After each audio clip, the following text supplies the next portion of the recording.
start with.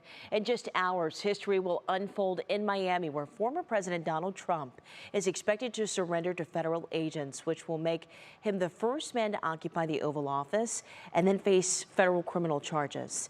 Jay Gray is live this morning outside of the federal courthouse in Miami with a closer look at this case and potential fallout. Jay, good morning to you.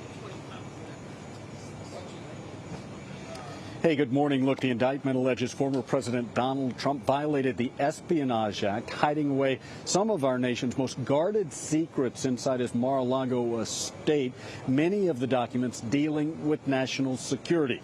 Now, the former president denies any wrongdoing and says that he'll plead not guilty inside this courthouse today. Police, federal agents, and protesters have been in Miami for days. Now is my president. Now, tomorrow, and forever. And I defend him. The crowd and security expected to intensify outside the federal courthouse over the next several hours, where former President Donald Trump is expected to voluntarily surrender to prosecutors. The FBI, Miami police, U.S. Marshals, everyone's monitoring. He'll likely enter the courthouse through an underground tunnel and will be processed by both federal marshals and the FBI. Once inside the courtroom, the former president will enter a plea on 37 counts from 7 separate charges, including obstruction of justice, destruction or falsification of records, conspiracy, and false statements. We have one set of laws in this country, and they apply to everyone. Violations of those laws put our country at risk.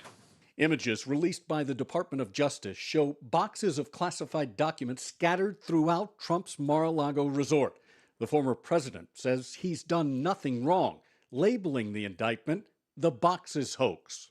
The ridiculous and baseless indictment of me by the Biden administration's weaponized Department of Injustice will go down as among the most horrific abuses of power in the history of our country. Advisors to Mr. Trump say they don't expect him to take any kind of plea deal in the case. The special counsel says he'll request a speedy trial. Yeah, and look, Miami police on high alert this morning and say they're prepared for crowds as big as 5,000 to 50,000 people on both sides in this controversial case to gather here outside the courthouse. Carmen? Well, Jay, this is certainly history in the making, but you also outlined the legal aspects of this case, but there's also a political side to all of this as well.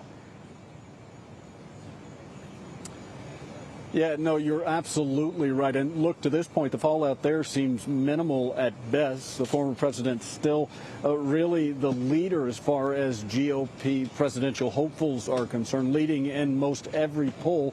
He's even getting some support from those running against him when it comes to this case. He said that the indictment, even a conviction, won't slow down his run for the White House.